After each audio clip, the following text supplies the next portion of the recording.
నమస్తే అందరికీ.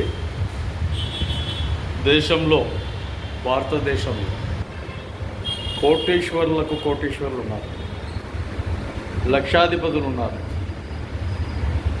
ప్రతిరోజు వేలల్లో డబ్బులు సంపాదించుకునే వాళ్ళు ఉన్నారు. కానీ శరీరం పైన బట్టలు కూడా సరిగ్గా లేని వ్యక్తులు ఉన్నారు.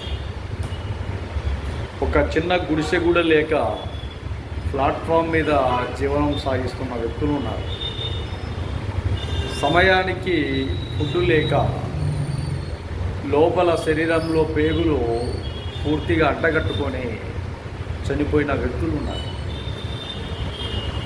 సమయస్ఫూర్తితో నిద్రపోవాలన్నా కూడా ఒక గూడు నీడ లేని వ్యక్తులు ఉన్నారు. కానీ కొంతమంది నిస్వార్థతో కొంతమంది వ్యక్తులకు సహాయ సహకారాలు అందిస్తానన్నారు.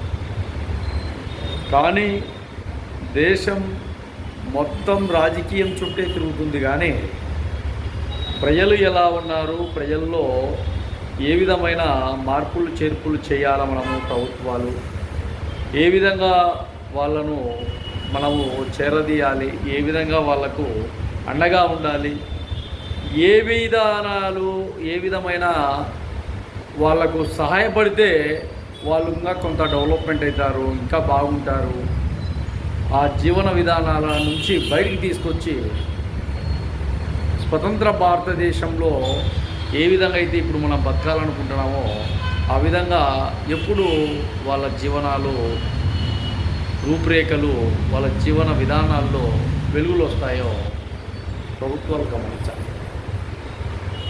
నువ్వేమో పెద్ద పెద్ద కార్లలో వెళ్ళిపోతుంది, ప్లాట్ఫామ్ మీద ఉండే వ్యక్తులను మాత్రం గమనించలేకపోతుంది. మీ కాన్వాయ్ మాత్రం దాదాపు 30 వెహికల్లో బయలుదేరుతుంది. కానీ ప్లాట్ఫామ్ మీద ఉండే వ్యక్తులు, ప్లాట్ఫామ్ మీద భిక్షాటన చేసే వ్యక్తులను మాత్రం గమనించలేదు. వాళ్ళకు చిన్న పిల్లలకు బట్టలు ఉన్నాయా లేదా, వాళ్ళు ఎక్కడ జీవిస్తున్నారు, ఏంటి విషయం అనేది కూడా ఎవరికి అవసరం లేని విషయాలుగా రూపుదిద్దుకున్నాయి ఈ దేశంలో. కాబట్టి ప్రభుత్వాలు బాగా గమనించకపోతే ఇలాగే కొనసాగితే ఏదో ఒక రోజు ఏదో ఒక సమయంలో చాలా వరకు ప్రభుత్వ విధానాల్లో రూపురేఖల్లో మనం చూస్తున్న విధానాలలో ఎక్కడ కూడా మార్పులు చేర్పులు చేయలేకపోతే కాకపోతే మీ భవిష్యత్ ప్రణాళికలకు అసలు రూపరేఖలే లేవు.